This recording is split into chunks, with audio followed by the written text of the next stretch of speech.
დაიწყო ჩვენი გადაცემის მესამე სეზონი, განახლებული სტუდიით, განახლებული შემართებით და ძალიან საინტერესო სპონსორებით. ასე რომ აუცილებლად გვადევნეთ თვალი, გავიმეორებ კიდევ ერთხელ რომ გამოიწეროთ ჩვენი არხი, რათა არ გამოტოვოთ მნიშვნელოვანი მომენტები ჩვენი გადაცემაში. და რა თქმა უნდა, პირველი სტუმარი აუცილებლად იქნება ისეთი ადამიანი, რომელიც ძალიან საინტერესო არის თუნდაც ჩვენ სფეროში და არა მარტო ჩვენ სფეროში. გიორგი შარვაშიძე, კაოს დამფუძნებელი, მადლობა გიო რომ მოხვედი. ძალიან დიდი მადლობა. მიხარია რომ მესამე სეზონის პირველი სტუმარი ხარ თან ამ ახალ სტუდიაში და პირველ რიგში ძალიან გახმაურდა ეს თქვენი კომპანია, თქვენი სწორი მიდგომებით და სწორი და კარგი პროდუქტის შექმნებით და პირველ რიგში კაოსთან დაკავშირებით რო გითხრა, რა არის ეს კაო, როდის დაარსდა, იდეა რა იყო საერთოდ ამ კაოს დაარსების და კიდევ ვიცი რომ სხვა მიმართულებებიც გაქვთ თქვენ კაოში და აი ამებზე რომ ვისაუბროთ და მაყურებელმაც რომ გაიქოს. პირველ რიგში მოგესალმებით, მივესალმებით თქვენს მაყურებელს. ძალიან მიხარია რომ პირველი სტუმარი ვარ და კეთილი იყოს ჩემი ფეხი და გისურვებ წარმატებას და მთელი გულით ძალიან გულშემატკივრ რომ ყველა ისეთ საქმეს როგორცაც თქვენ აკეთებთ და ძალიან მნიშვნელოვანია ჩვენ ქვეყანაში დღეს მსგავსი ტიპის ინიციატივები. კაოს რაც შეეხება, მოდი სახელი დავიწყოთ. სახელი გაჩნდა იქიდან, რომ თავიდან როცა დავიწყე 7-8 წლის წინ, ჩემი ოჯახის წევრის სახლი დაიშალა და ძალიან ბევრი მასალა დარჩა. და ამ მასალას ჩამოვuliდი და ნუ ცხოვრებაში არ მქონა აღქმა, ხე რას ნიშნავს, იქ ხეს რა ფაქტურა შეიძლება კონდეს, როგორი მიმზიდველი შეიძლება იყოს და ნუ ისე მანამდე არ არსებობდა ჩემთვის მსგავსი ტიპის რაღაცა დაკვირვებები და ეს მასალა იყო გადასაყრელი, უნდა გადაეყარათ. და სახლში, ნუ რაღაცების კეთება მიყვარდა, მაგრამ ხესთან შეხება არ მქონდა. და ბევრი მუხის მასალა წარმოიდგინე და ძალიან ლამაზი და რო ჩავიარე ერთხელ რაღაც შევამჩნიე რაღაც ძალიან ლამაზი ფიცარი და პირველად მივხვდი ძველი მასალა 50 წლის და პირველად მივხვდი რომ თურმე ხეის ნაჭერი შეიძლება იყოს იმდენად ლამაზი და იმდენად მიმზიდველი ადამიანისთვის რომ გადააწყვეტინოს მუშაობა დაიწყოს. და ნუ მუხა იყო პირველი მასალა, რასაც შევეხე. ძირითადად რბილი მასალებით იწყებენ ხოლმე, მაგრამ რადგან იყო მოცემულობა, რომ მუხა იყო, დავიწყე მუხაზე მუშაობა და იმდენად შემიყვარდა, რომ სულ მუხას ვიყენებდი. და ეს oak ხო არის ინგლისურად და კაო შევაბრუნე პირიქით. და მე მთელი ჩემი ავეჯის და რასაც ვაკეთებთ ჩვენ ერთად ჩემ მეგობრებთან ერთად ძალიან მინდოდა რომ ყოველთვის დანაკლისი მქონა ავეჯის როცა ვხედავდი არ ჩანდა სახე ავეჯის და კაო იაპონურად ნიშნავს სახეს და რაღაცნაირად ისიც დავაკავშირე რომ ეს შეტრიალებული ვარიანტი იყო და იაპონურად რომ სახე ყველა ავეჯში ვცდილობ რომ ხეს დავუთმო ძალიან დიდი როგორც თქვენი დამუშავებები სახელიც ესეთი მნიშვნელოვანი პროექტია გადაცემა ვეცადე ხო თქვენი უნებრივად მოვიდა ხო ეს არც დამიგეგმოს ეს ნელ-ნელა თქვენ გაქვთ გიო კიდევ სასწავლო ცენტრი სადაც ასწავლით ხეზე მუშაობას კი აი რას მოიცავს ეს ყველაფერი და რამდენად შეუძლია ყველა ადამიანს თქვათ რომ აი რაღაცა მოუნდეს ხეზე მუშაობის სწავლა იმიტომ რომ ნელ-ნელა მე მგონი მთელი მსოფლიო მიდის იქამდე რომ ხელობა ამ AI მიმართულებამ იმდენად ჩაანაცვლებს ცოტა ხანში რაღაცებს რომ ეს ხელობა გახდება გაცილებით მნიშვნელოვანი ჩვენს პირად ცხოვრებაში, ჩვენ საქმიანობებში და ასე შემდეგ. კი, ნამდვილად. ხო და თქვენთან ეს ხესთან მუშაობა თან ცოტა რაღაცა კეთილშობილებასთანაც ახლოს ხარ მიწასთან და ხესთან მუშაობა რაღაცა ასოცირდება სიკეთესთან. ნამდვილად. ესე იგი ადამიანებს შეუძლიათ რომ აი რას მოიცავს ეს კურსი და საბოლოოდ რას სწავლობენ აქედან. სკოლის იდეა გაჩნდა იქიდან რომ ძალიან მომოვინდა გაზიარება ამის და ბევრი ადამიანი მეუბნებოდა რომ მოვალ შენთან შემოვივლი და მქონდა სპეციალურად დავიწყე გარაჟიდან ყველაფერი. არა, გარაჟიდან არა, აივნიდან. აივანზე მქონდა სადღაც 3-4 კვადრატული, იქ მედგა პატარა მაგი და პატარა ხელის ინსტრუმენტები, ელექტრო და ეს რა ქვია მანუალური და ნუ ეს მაშვებოდი რა ვაკეთებდი პატარ-პატარა რაღაცებს. მე სპეციალურად ვიქირავე ეგეთი სივრცე, ანუ არ მინდოდა თავიდანვე ისეთი ინვესტიცია გამეკეთებინა, რომელიც აი უსე დამაწვებოდა იმაზე რა ქვია მხრებზე რა და გადავწყვიტე რომ მარტივად გარაჟი ვიქირავე იქვე ახლოს სახლთან და ამ გარაჟიდან დავიწყე ავეჯის კეთება.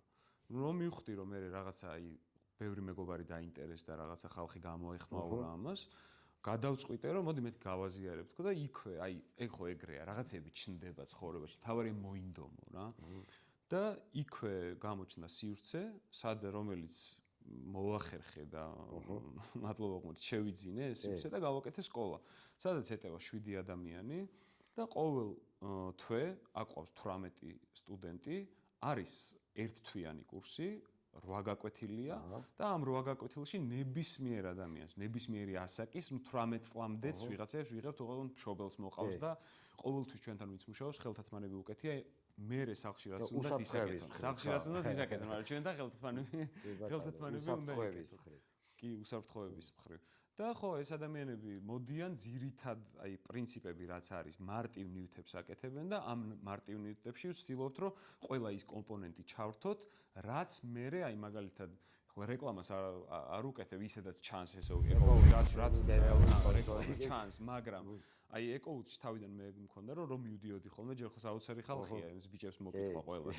და ეკოუთში რომ მივდიოდი ხოლმე, მარჩევინებდნენ რაღაცას მირჩევდნენ, ნუ არ ვიცოდი მე.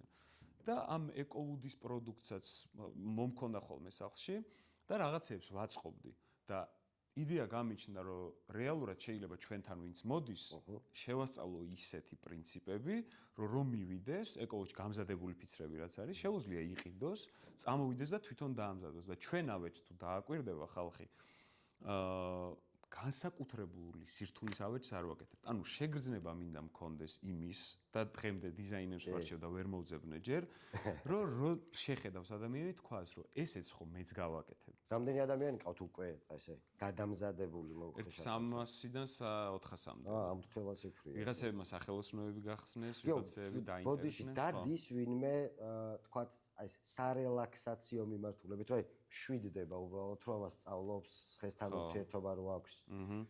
სხვათა შორის მე რომ მუშაობა დავიწყე, ჯერ ერთი ვის არ ჭირდება ახლა, ხო? დღეს ყველას ჭირდება რაღაცა ამ ჩვენს რაღაც სულიერ მდგომარეობას მივხედოთ რა და ხეზე მუშაობა რო დავიწყე, მაშინ გამოსავალში დავდიოდი და გამოსავალმა მომაწოდა ეგ იდეა რომ სკოლა გამეხსნა და გამეზიარებინა. თორემ მანამდე მე ერიდებოდა რომ მე ვის რა უნდა ვასწავლო, ჯერ ბევრი მაქვს ასწავლი და ასე შემდეგ. ანუ გამოსავალმა რომ მომაწოდა ეს იდეა, მე გადავეწყე ხელის ინსტრუმენტებზე. ანუ მე მქონდა ელექტროინსტრუმენტები და მეორე ხელის ინსტრუმენტები. ხელის ინსტრუმენტები არის ბევრად მშვიდი. იმიტომ შეხედულობა გაქვს უფრო დიდი და უფრო ხო, აი ნაკლებად სტრესულია და ასე შემდეგ.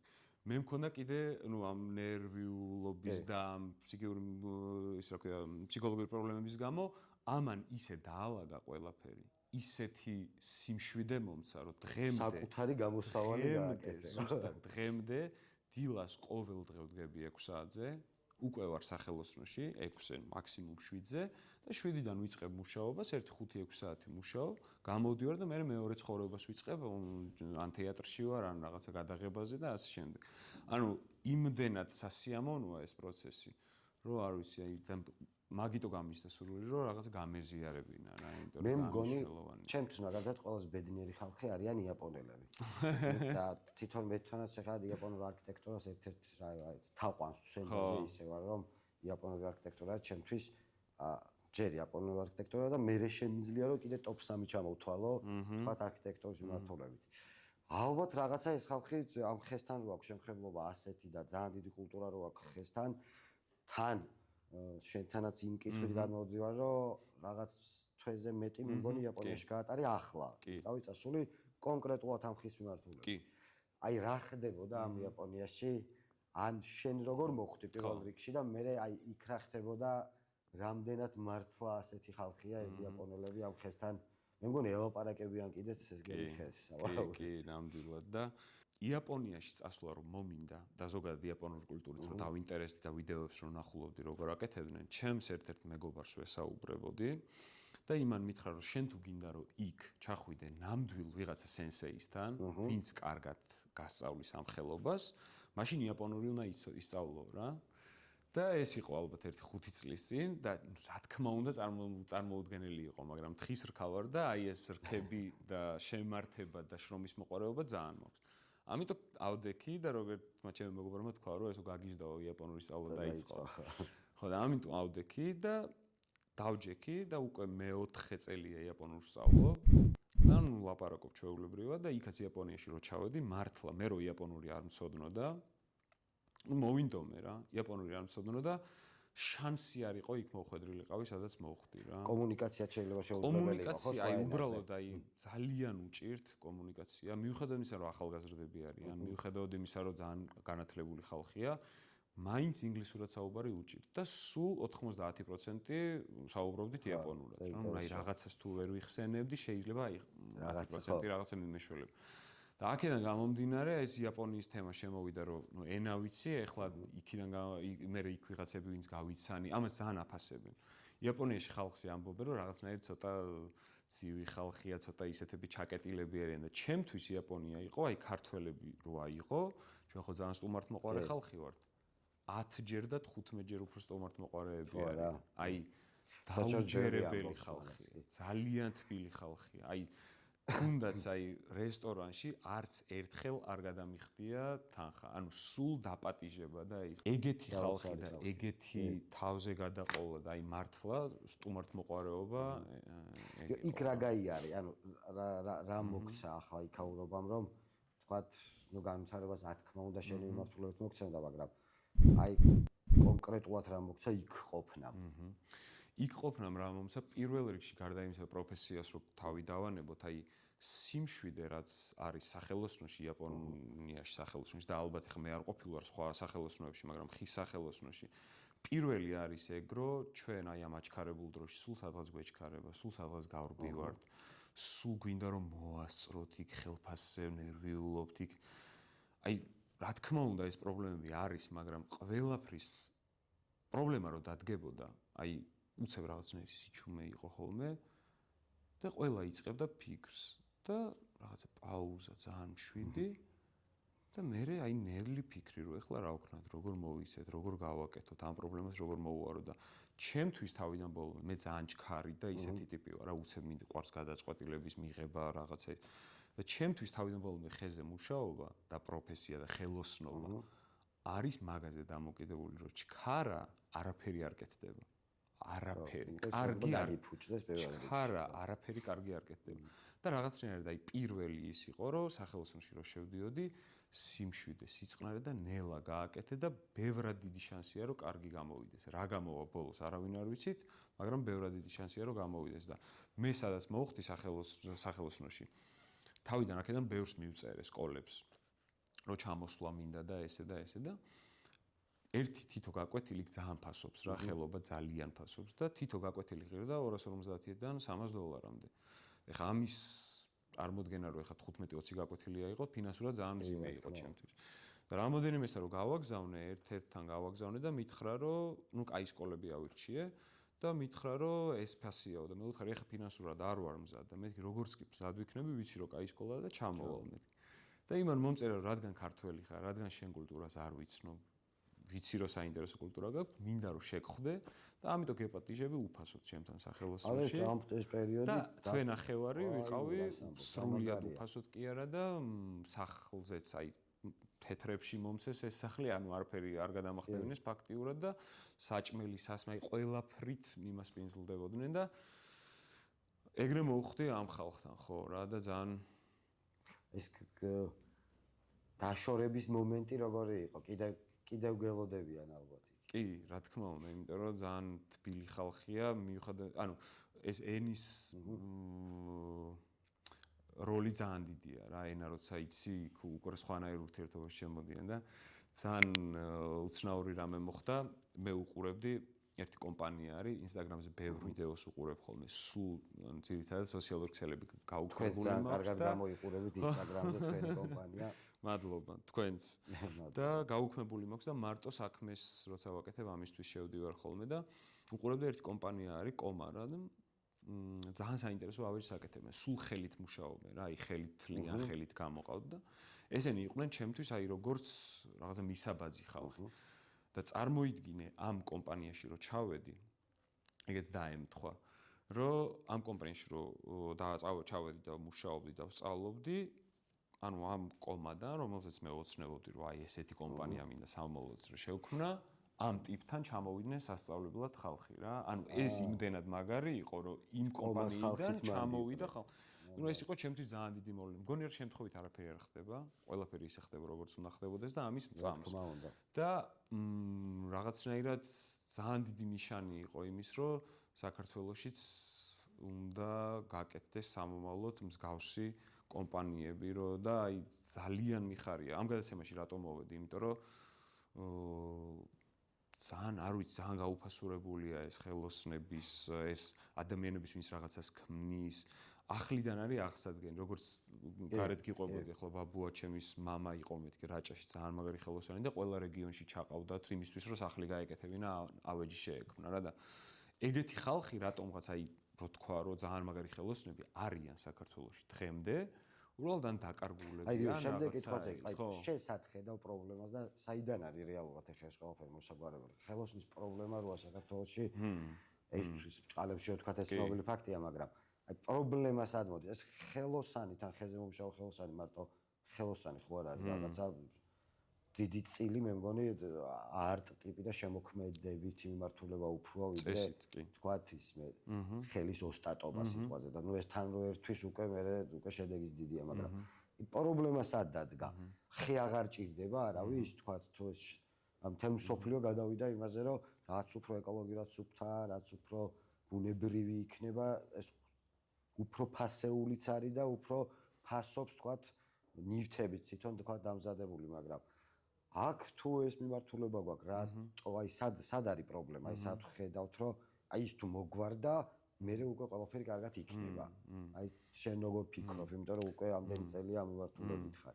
იცი რა არის, აი ჩემი ძალიან სუბიექტური აზრია ეს, არ ვიცი, შეიძლება რა თქმა უნდა ბევრი პრობლემა იქნება, მაგრამ აი ჩემი სუბიექტური აზრით, იქიდან გამომდინარე, რომ ეკონომიკურად ქვეყანა არ არის ძლიერი და არ იყო განსაკუთრებით 90-იან წლებში, ხალხს მოუწია პროფესორები იდგნენ გარეთ და იქ ისეთ საქმეს ითავსებდნენ, რაც მათ არ ეხებოდათ უბრალოდ იმისთვის, რომ ოჯახი გადაერჩინათ ბავშვები და გარშემოყოფები, ამიტომ დაიწყო ეს, რომ ისეთმა ხალხმა მოკიდა ხელი ამ პროფესიას, რომელიც ასე თუ ისე ვერ ერკვეოდა და ნელ-ნელა გაერკვევნენ, მაგრამ რაღაცნაირად პროფესიული განათლება არ ჰქონდათ ამის რა. ნუ პროფესიული სასწავლებლებიც ალბათ რო არ არის და ამან გამოიწვია ეკონომიკური მდგომარეობამ და მეორე დღეს რასაც ვხედავ და რა ძალიან მნიშვნელოვანი მგონია. იქიდან გამომდინარე, რომ მათ დრო არ რჩებათ, რომ განათლებისთვის მაგის ფუფუნება არ აქვთ რა, მაგალითად ის, რომ დღეს ჩვენ მაგალითად ხო ახალ თაობას საბედნიეროდ იმის საშუალება გვაქვს, რომ მაგალითად შევიდნებით მიერ სოციალურ ქსელში ან რაღაცა პლატფორმაზე და მოვიძიოთ ძალიან კარგი ინფორმაცია, როგორ გავაკეთოთ რაღაცა და რაღაცა ინგლისურად ბევრი მასალა არის რა ამაზე რა და ჩვენ გვაქვს მაგის საშუალება, რომ ჩავერთო და ინგლისურად უყურო და ვიღაცა რუსულენოვანია და იმდენ ინფორმაციას არ ეძებს, ან იმდენად დაღლილია, რომ არ აქვს ამის საშუალება. რა თქმა უნდა, საწყისი არის ეკონომიკური მდგომარეობა. მაგრამ მგონია რომ ეს ნელ-ნელა ახალგაზრდები, მე საიდან გამიშთა რომ დანიაში დავდიოდი ხოლმე დიზაინ კვირას, სადაც გამოფენა ავეჯის და იქ როცა უყურებდი ადამიანები როგორ აფასებდნენ ყველა დეტალს, ხეს აი ეფერებოდნენ ესე რომ აი რა როგორი ფაქტურა ქონდა, მე იქ ძალიან ბევრი ქვეყნიდან ჩამოდის დიზაინები სხვადასხვა და ხედავდი ადამიანებს როგორ უყვართ თურმე აი ეს რაღაცა ცოცხალი მასალა რა და როგორ აფასებენ, იმიტომ რომ ხე რა არის ხო პრინციპში თავიდან ვიზუალი აქვს, რომელიც რაღაცა ხედველობა ჩვენ ძალიან მნიშვნელოვანი ვიზუალურ სიტყვებას გაძლევს, რომ აი გამშვიდებს, მეორე ეხები და აქაც ეგეც ძალიან მნიშვნელოვანია, რომ შეხების დროსაც რაღაცნაირ სიმშვიდეს გაძლევს და მესამე ის, რომ რაც უფრო ძველდება, შეგრძნება გაქვს, რომ ეს შეგიძლია შვილიშვილს გადაცე და უფრო ძვირფასი ხდება რა. და ეს კულტურა გავისანი დანიაში, როცა ვნახე, რომ ახალგაზრდები, ძალიან წარმატებული ტიპები აკეთებდნენ თავის საქმეს, ძალიან ესე რომ შეხედავდი, ძალიან მოწესრიგებული, აზზე მოსული ტიპები და აი აქედან გამიჩნდა ეს, რომ რაღაცნაირი უხერხულობა დღეს რაც არის ახალგაზრდობაში, რომ ახალგაზრდებში სამწუხაროდ, რომ აი რაღაცა ხელოსანი თუ ხარ რაღაცა, არ ვიცი, არც მესმის საიდან შემოვიდა ეგ დაბინძურებული აზროვნება, მაგრამ ხელოსანი თუ ხარ რაღაცა ცოტა უხერხულობა გაქვს და რაღაცა პროფესიის, აი ვინ ხარ და აი უნივერსიტეტში არ გისწავლია, არ მოდი ძალიან კაი ხელოსანი იყავი და დამიდგეს ნებისმიერი სხვა პროფესიის წარმომადგენელი. შენ საქმეს თუ აკეთებ კარგად და ხარ მასტერი, მორჩა დამთავრებულია, იქ ყველაფერზე საუბარი. პიროვნულადაც და ესე პროფესიულადაც რა და აქედან გამიშთა იდეა და აქედან მაქვს ძალიან დიდი სურვილი, რომ ეს ხალხი, ვინც ჩვენს გარშემო არიან და ვინც დაინტერესდება და არა მარტო ახალგაზრდები, ასევე ნებისმიერი ასაკის წარმომადგენელი, მინდა რომ შემოვიერთო და ახლიდან ჩემი პატარა წვლილი, აი 1% წვლილი შევიტანო იმაში, რომ ისევ ახლიდან გადავამუშაოთ ერთად ერთმანეთს რაღაცები, ურჩიოთ, გავცვალოთ გამოცდილებები, ძველიდან ვიღაცა მირჩიოს, მე ახალი გავუზიარო და რაღაცნაირად შევქმნათ ის, რომ ამხელა კულტურა გქონდა, ხო? ეს კახეთის სახლები, სვანეთის სახლები, ავეჯი, არ ვიცი, სამეგრელო, ულამაზესი ზემოაჭარა, ძალიან ლამაზი სახლები და ის გქონდა, ხო? ხე ჩვენ ძალიან ბევრია ტყე და ამიტომ ეს კულტურა გქონდა და სად გაქრა, ხო? სად დაიკარგა დღეს? ვიღაცები არიან ამას, ვინც აი მხრებზე უდებთ და რაღაცნაირად გააქვთ ეს და ძალიან მნიშვნელოვანია ეგეთი ინიციატივები და არ ვიცი, ძალიან დიდი სურვილი მაქვს, რომ მეც პატარა წვლილი შევიტანო ამაში. გიორგი, აი შემდეგ კითხვა ხარისხთან. შემდეგ კითხვა ხარისხთან დაკავშირებით, მინდა რომ ხარისხზე და ზოგადად გიჭირთ თუ არა, თან ვახსენებ ჩვენ სპონსორ კომპანიას, Grafenstein-ი, ესპანური საღებავების კომპანია, რომელიც საოცარ შედეგს იძლევა ყველა ობიექტზე და მაინტერესებს ხოლმე შორის. ხო, და ამ Grafenstein-თან დაკავშირებით ეკრანზე წამონათდება, სად შეგიძლიათ შეიძინოთ პრემიუმ ხარისხის საღებავები. რახან ხარისხი ვახსენეთ? რამდენად გეკომფორტულებათ სხვადასხვა ხის მასალების ყიდვა საქართველოში და რამდენად გაქვთ ამის საშუალება, რომ თქვენ ისეთ რაღაცებს ამზადეთ, პატარა ცდომილებაც რო იყოს ხარისხში, შეიძლება საერთოდ ვერ მიიღოთ ის პროდუქტი და ანუ აი აქ რამდენად თავისუფლად ხართ საქართველოში. მიუხედავად იმისა, რომ ცოტა ხანი არ არის თვეები, არა 8 წელია დაახლოებით 7-8 წელია რაც ხეზე მუშაობა დავიწყე, ძალიან ბევრი შეცდომაც დაუშვი, რაც რა თქმა უნდა თან ახლავს ამ პროფესიას, მაგრამ თვითონ აი იაპონიაში წასვლამ რა მომცა, რომ მივხვდი რამდენად მნიშვნელოვანია სამზადისი. ძალიან მნიშვნელოვანია ხის შრობის დროს, ხის შრობა არის ყველაზე დიდი პრობლემა, იმიტომ რომ თავიდან როცა დავიწყე რაღაცა ბაზარზე შემოსვლა, ასეთ ჩვენ ბევრ პროდუქტს არ ვამზადებთ, იმიტომ რომ ხარისხი არ გვინდა გავაფუჭოთ.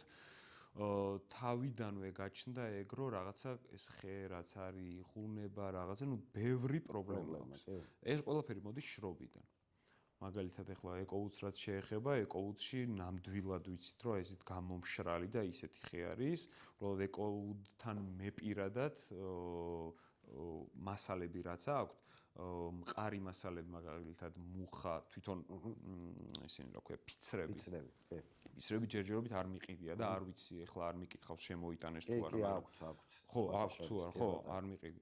ნუ ეკოუდს რაც შეეხება, მაგრამ ძირითადად რაც ბაზარზეა ხოლმე და ესე ჭყალებში არ არის, კომპანია არ არის, იქიდან გვიწევს ხოლმე რომ ჩვენ მოვიტანოთ ეს მასალა გამოვაშროთ, საკმაოდ გვიხანგრძლივდება. მაინც თქვენ აკეთებთ, ჩვენ ვაკეთებთ ამას. ტექნიკურადაც თქვენ ემუშავებით ამ ხეს. ზუსტად და საკმაოდ დიდ დისკომფორტს იწვევს, იმიტომ რომ დაზღვევაზე მერე დრო მიგვდის, რომ ეს რაღაცა უფრო სწორი ზედაპირი რო შეიქმნას ამისთვის დაზღვევისთვის რაღაცებს ვამატებთ ხოლმე და ნუ ცოტა პრობლემურია ეს საკითხი ნამდვილად პრობლემურია და ვისურვებდი რომ ხო უკეთესად იყოს.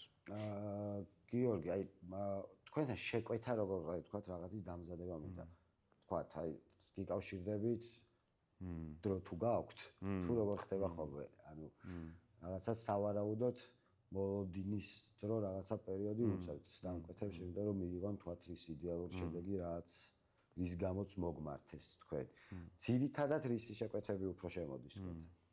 ჩვენთან ძირითადად ზოგადად ვინც გვიყურებს ახლა და ვინც აპირებს ამ საქმეში, ან ამ საქმეშია და დამწყებია ახლა უფროსებს და იმს ჩემზე დიდი გამოცდილება აქვს და ბოდიშს ვიხდი თუ რაღაცას ისეც ვამბობ ან მეშლება, მაპატიეთ სწავლების პროცესში ვარ მეც და დარწმუნებული ვარ 80 წლის რო ვიქნები, მაშინაც ამ პროცესში ვიქნები, იმიტომ რომ მგონი ეგრე ვითარდება ადამიანი.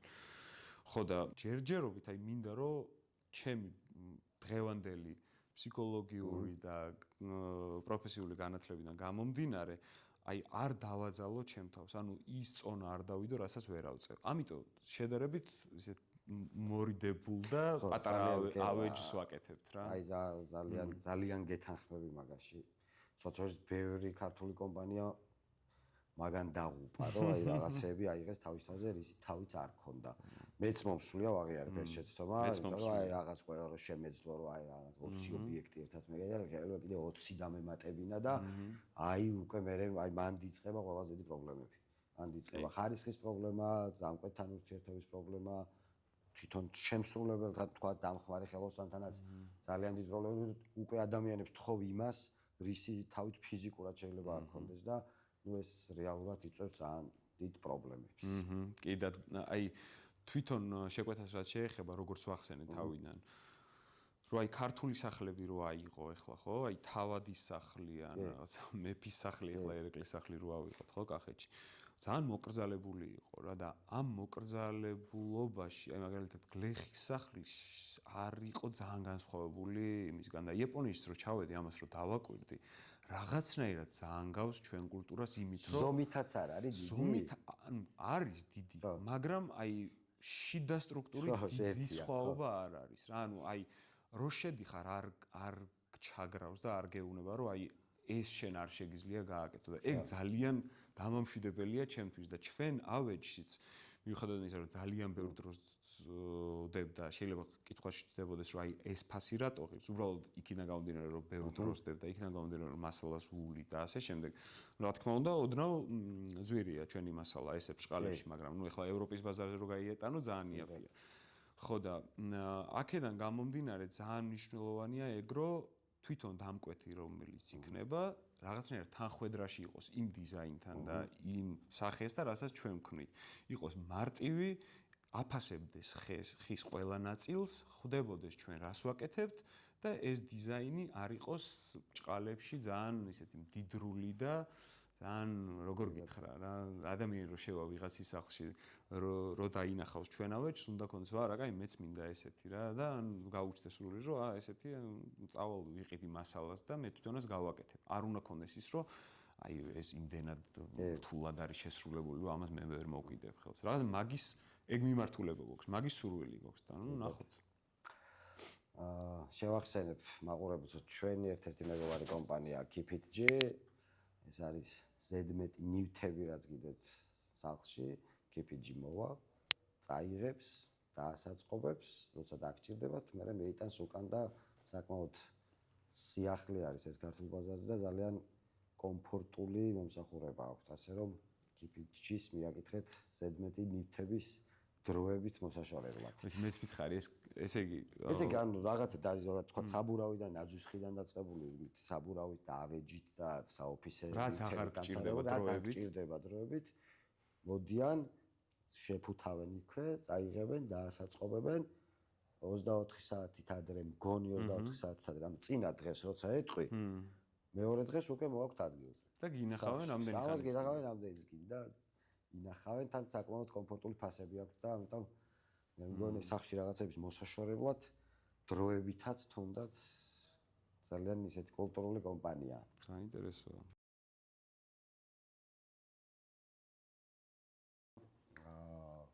ძალიან საინტერესო პროდუქტები წარმოადგენილი ქართულ ბაზარზე, ну, რა თქმა უნდა, გიფსოკარდონებით დაწყებული და ძალიან ხარისხიანი გიფსოკარდონებით დაწყებული დასრულებული იატაკის თვითწორებადი იატაკები, რომელიც თქვათ ბიუჯეტურიც არის, ხარისხიანიც არის და ამ კონკრეტულ პროდუქტებზე აუცილებლად გვექნება სხვა გადაცემაში უფრო დეტალური განხილვა. პლუს აქვთ ლეგო მიმართულებით ასაწყობი ბლოკები, რომელიც ძალიან იდეალურია თქვენი სახლის ტიხრებისთვის ეგრეთ წოდებული და აქვს ხმის დიდი იზოლაცია, აქვს თბოიზოლაცია და ასე შემდეგ. ასე რომ ვოლმა კომპანია, რომელთანაც აუცილებლად თქვენც უნდა იმეგობროთ. გიოს, შემდეგ კითხვით გადმოვალ, აპატი ეს სარეკლამო ჭრები რომელიც ამის გარეშე არ შედგებოდა ასე იდეალური ჩვენი გადაცემა, რომ ეს მეგობარი კომპანიები აყვავდეს. რა, ანუ ძალიან მნიშვნელოვანია ერთი ნაწილი ზოგადად ყველა საქმიანობაში, მაგრამ თქვენთანაც ეს უსაფრთხოების თემა რამდენად გაქვთ დაცული თქვენ და რამდენად ძალიან დიდ როლს თამაშობს თქვათ უსაფრთხოების დაცვა თქვენს საქმიანობაში, სასწავლო ცენტრში და ასე შემდეგ. ძალიან დიდი მადლობა ამ კითხვისთვის, ძალიან საინტერესო კითხვა დარწმუნებული ვარ მაყურებელსაც ბევრი კითხვები აქვს ხოლმე, იმიტომ რომ ინფორმაცია არ არის ბევრი ამაზე და მინდა აღვნიშნო, რომ აი ის შეხედულება, რომ მაგალითად თუ დურგალი ხარ, რაღაცა დაზიანებული უნდა კონდეს, ის შეხედულება, რომ ბევრი მითი არსებობს რა ამის შესახებ. ეს რაღაცნაირად სხვა ქვეყნებმა, განვითარებულმა ქვეყნებმა გაიარეს და გადალახეს და მიხვდნენ, რომ არ არის საჭირო რაღაც დაზიანებული კონდეს, რომ ნამდვილი ხელოსანი იყო და ასე. დღეს რაც ხდება, მაგალითად მე რამდენ ადამიანს შევხვედრი მაგალითად ამ პროფესიაში, არ მინახავს ესე რა ვინმერს რომ რაღაცა იქ თითზე არის ლაპარაკი ხოლმე რაღაცა. ხო, ეს ბევრი ჩემ ბავშვობაში იყო სახერხში, ვინც მუშაობდა 1-2 თითი უნდა აკლდეს. ხო, არის და სამწუხაროდ აი ეს უსაფრთხოება რო არ იყო ხოლმე დაცული, ნამდვილად იყო ეს პრობლემა, მაგრამ დღეს ისეთი ინვენტარებია, თუნდაც აი რო ავიღოთ მტრის ამბავი, ხო? ეხლა ჩვენ სახელოსნოში ბევრი ინსტრუმენტი არ გვაქვს, მაგრამ რაც გვაქვს, ყველაფერს აქვს თავის გამწვევი. რო იქ არ იყო მტვერიც კი არ არის. რაც შეეხება თუ იქ რაღაცა მაგალითად ელექტროინსტრუმენტი ირთვება, ყოველთვის გვიკეთია პირბადეები, რომ ის ნამწვის რა ქვია ბოლი არ შევიდეს ორგანიზმში. რა აი ამებს ვიცავთ რაღაცნაირად და ძალიან დიდ ყურადღებას ვაქცევთ. რაც შეეხება უსაფრთხოებას სხვა მხრივ არის ჯერ ერთი თუ ხელის ინსტრუმენტებით მუშაობ შეგიძლია თავიდან ხელთათმანები არის სპეციალური, რომელსაც ესეთი თხელი ძალიან წვრილი ძაფები, რკინის ძაფები აქვს და ამით თავს იცავ და მეორე სოუსტოპი არის, რომელსაც დიცროდებ ჩერდება. ნუ დღეს აქამდე მივედით და მგონი აი ეს თემა რომ რაღაცა უსაფრთხო არ არის, ცოტა საშიში არის, რაღაცნაირად უნდა გადავიაროთ და ვთქვათ, რომ დღეს ტექნოლოგიებმა ისე წამოგვეწინენ და იმდენად ხელს გვიწყობენ, რომ ათვისება უნდა ამ ყველაფერს და ნუ ძალიან ბევრი ინფორმაცია როგორ გამოიყენო, ხერხი როგორ უნდა იმუშაო უსაფრთხოდ და ასე შემდეგ რა და ასე რომ უბრალოდ კარგად იქამდე არიან რა ის ნამდვილად არის რომ ხერხი რო ღონეს ჯობია, უკვე ჯობია რაღაცები. ნამდვილად. ნუ უბრალოდ ცოდნა უნდა ამ ყველაფერს, რა პირდაპირ მიადგე და ესე აკეთო, არ ურჩევ. სწორი გამოყენება. სწორი გამოყენება და ნელ-ნელა ინსტრუმენტების ყიდვა. მე ძალიან ბევრი თქვენ ამასაც ასწავლით ისე რეალურად და უსაფრთხოებას ერთ-ერთი კი, უსაფრთხოებას თვითონ ელექტროინსტრუმენტებთან არ შეყვავს ამ კონკრეტულ კურსში, მაგრამ მაგალითად ჩვენთან ვინც დაამთავრა მე ჩვენს ერთ-ერთ მეგობართან ასისტენტად მუშაობს ახლა და იქ სწავლობს და უკვე ფაქტობრივად თითი აქვს და ჯანმრთელია. კი, უდორქერია და ნუ ჩვეულებრივად რაღაცა ამ პროფესიაშია ერთი სიტყვით რა და ასე რომ იო, კაოს რა, აი გეგმები გაქვთ რამე, რაც აუცილებლად უნდა განახორციელოთ და ესეც რაღაცა ერთ-ერთი ალბათ დიდი ხესთან მუშაობის კულტურის რაღაცა დიდი ნაწილი იქნება მსგავსი გეგმა თუ გაქვთ. კი, ძალიან კონკრეტული და ძალიან მიზანდასახული ვარ ამ საქმეში, იმიტომ რომ როგორც გითხარი, ჩემს ძალიან დიდი საბეჭდილება მოახდინა იმ კომპანიამ, Koma Furniture, რომელიც არის იაპონიაში და რომლის ვიდეოებსაც რო უყურებდი, წარმოიდგინე ახალგაზრდა ტიპები, სადღაც 50 წლამდე ტიპები. არიან შეკრებილები, ძალიან მეგობრობენ ერთმანეთთან. მე ვიყავი ტოკიოში, აქვს სახელოსნო დამპატიჟეს ტოკიოში არ ვაპირებდი ჩასვლას რა, იაპონიაში რო ვიყავი, ძირითადად მქონდა ხისტური და ძირითადად სოფლებში ვიყავ. და ტოკიოში რადგან დამპატიჟეს, ჩავედი და აქვთ კომპანია, სადაც არიან დაახლოებით 20 ადამიანი. ერთად აღნიშნავენ ყველაფერს დაბადების დღეებს, ერთად აღნიშნავენ რაღაცა პროექტის დასრულებას, ერთად აღნიშნავენ, ნუ რა, ყველაფერში ერთად არიან, ერთად ჭამენ ინსტრუმენტებს, ერთად დადიან და ეს ძალიან კარგად აქვს რაღაცნაირად, აი ოჯახივით არიან. და ჩემი ძალიან დიდი სურვილია სექტემბრიდან გავაკეთო ეგეთი პატარა კომპანია, რომელშიც იქნება დაახლოებით 10 ადამიანი. ვიქნებით ერთად, მაგრამ ჩემი კონცეფცია არ არის ის, რომ მაგალითად მაინც ახალგაზრდები უნდა იყონ. მე მინდა რომ ვიღაცა გამოცდილი ტიპები ვინც არიან საქართველოში, 1-2 უფროსების გამოცდილებაც დავიმატო და ეგეთიც ყავდეს, რომ აი განვითარების მხრივ გვირჩიონ რაღაცა ხელი შეგვიწყონ და ეგეთი კომპანიის ჩამოყალიბება მინდა, რომელიც თავიდან გააცოცხლებს ამ პროფესიას, ანუ იტყვის, რომ აი შეიძლება ჩვენს გარეშე მე ვიღაც 3-4 ტიპი შეიგრიბოს და გააკეთოს ეგეთი რამე და არის დღეს თბილისში უკვე რამოდენიმე პრეცედენტი ამის და ძალიან მიხარია. ნუ ჩემი მიმართულება ეგ არის, რომ ეგეთი კარგი გუნდი მინდა ოჯახივით შევკრა და მე ერთად ვაკეთოთ ისევ ცოტა ავეჯი, ისევ არაინდუსტრიული, ისევ მხოლოდ ხე და იშვიათად რაღაცა ისეთი მასალები, რომელსაც ჯერჯერობით ჩვენ არ ვეხებით. და ხო რა რაღაცა ნატურალურ მასალებთან მინდა რომ გქონდეს კვეთა რა და ნახოთ როგორ გამოვა, მაგრამ 2026-ში მინდა რომ მოხდეს. იო, რას ურჩევ იმ ადამიანებს, რომლებიც ცოტა კითხვის ნიშნის ქვეშ არიან, რაღაცა ხეზე მუშაობა დაიწყოს, ისწავლოს ცოტა შეიძლება სხვა პროფესიაც, აი ამ კონკრეტულად ხის მიმართულებით რა мотивაციას მიცევ ისეთ ადამიანებს, რომლებიც ჯერ კიდევ კითხვის ნიშნის ქვეშ არიან. ხო. შეიძლება თუნდაც ეს კითხვის ნიშანი იყოს ის, რომ სადღაც ალბათ რეალიზაცია, შემოსავლის წყარო შეიძლება ვერ გახდეს ეს ყველაფერი. ნუ რამდენად პროფესიულად მიუდგება მე ამ საკითხს, ეგეც ამაზეც არის დაფუძნებული, მაგრამ შენი რჩევა ძალიან მნიშვნელოვანი იქნება ბევრი ადამიანისთვის დარწმუნებული ვარ. მოდი, რადგან როგორც შეატყო ალბათ ჩვენმა მაყურებელმაც და შენც საუბრის დროს შეატყობდი, რომ ვცდილობ, რომ გულწრფელი ვიყო. კი. ეხლა ჩემს ცხოვრებაში დაახლოებით 6 თვის წინ დავკარგე 2 სამსახური, საკმაოდ ისეთი შემოსავლიანი. დავკარგე, წამოვედი, იმიტომ რომ რაღაცა ის სიმშვიდის ნაკლებობა იყო ამ სამსახურებში, რომელზეც იდგა ჩემი მთელი ფინანსური მდგომარეობა, ასევე რაღაცა ვაქირავებდი სახლს და იმ სახლში მე მომიწია გადასვლა და ფინანსურად ძალიან ისეთი რთული პერიოდი დადგა ჩემს ცხოვრებაში. მაგრამ იქიდან გამომდინარე, რომ მე იმას ვაკეთებ, რა ძალიან მიყვარს და იქიდან გამომდინარე, რომ მე ზოგადად დილას გაღვიძება არ მიყვარდა და ნუ ასე თუ ისე, ნუ 10-11-ზე ვიღვიძებდი ხოლმე, იმდენად მიყვარს ეს საქმე და იმხელა ძალას მაძლევს, რომ დღეს 6 საათზე ვდგები და ის რაც მიყვარს და ის რისიც მწამს, რომ პერსპექტივა აქვს, იმას ვაკეთებ და დღეს ამ შემოსავლით ცხოვრობ რა. ანუ იმ ადამიანებს, ვისაც კითხვები აქვთ, რომ შეიძლება არ იყოს ეს შემოსავლიანი, შეიძლება პრობლემური სფერო. ეს კითხვები როცა ჩნდება, ამ კითხვასთან ერთად აუცილებლად უნდა დაუსვას თავს ეს კითხვა, რომ თუ ძალიან მინდა ამის კეთება, სამყარო ყოველთვის მოგცემს. რაღაცნაირად სამყაროში როცა უშვებ, სიყვარული ხო ძალიან მნიშვნელოვანია რა. სიყვარულს როცა აჩვენებს საქმეს, მე არ მწამს ეგეთი რამე, რომ არ დაგიფასდეს რა. ანუ თუ მართლა გიყვარს, თუ მართლა შენთვის ეს ენერგიის წყაროა და აი წარმოუდგენელია, რომ არ დაგიფასდეს რა. ანუ აი მე მაგის არ მჯერა და რაღაცაში შეცდომა ხოლმე, როცა აი ძალიან მიყვარს, ვაკეთებ ყველაფერს.